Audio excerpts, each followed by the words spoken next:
Where do we find sanctuary during these times of uncertainty, in the midst of life's storms, as with the current pandemic? Reading John's Gospel account in chapter 6 and verses 1 to 21. That when the disciples struggled in their boat against the headwind, Jesus came to their rescue.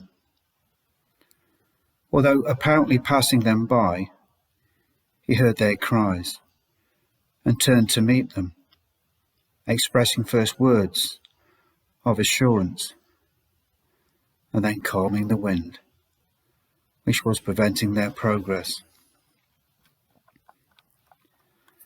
Throughout church history and even today, this account has been understood as Christ's rescue through the storms of life. Just as the disciples rowed hour after hour without making any progress, so we can sometimes seem to be going nowhere in our lives, in the headwinds of life. It is at times like these that Jesus comes to us with words of encouragement.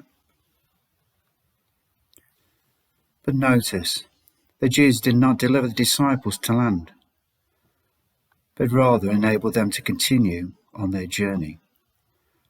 God does not always remove our obstacles, but he calms the wind and provides us with the strength to carry on.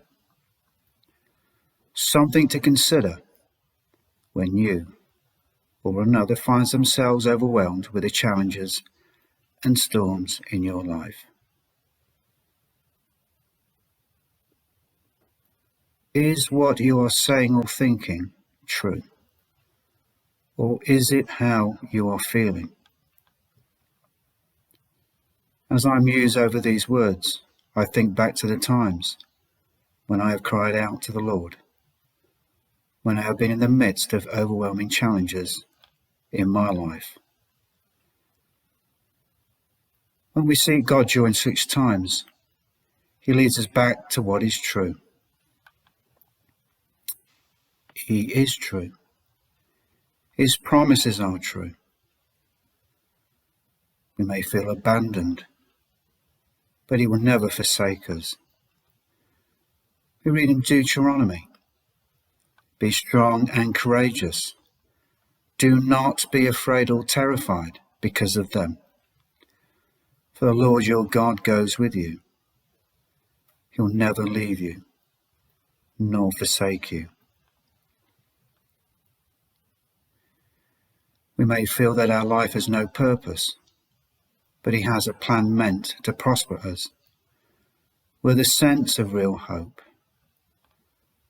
As we read in the book of Jeremiah, "For I know the plans I have for you, declares the Lord, plans to prosper you and not to harm you, plans to give you hope and a future." We may feel weak and tired out, but he has promised to be our strength. We may feel fear, but he has promised that he is our stronghold, a light in the darkness of this world. Feelings are a gift from God. However, when feelings overwhelm us, taking our focus off him, these feelings need to be defeated by the truth. We need to adjust our attention back to him. Lord, help us to keep our focus on you. Amen.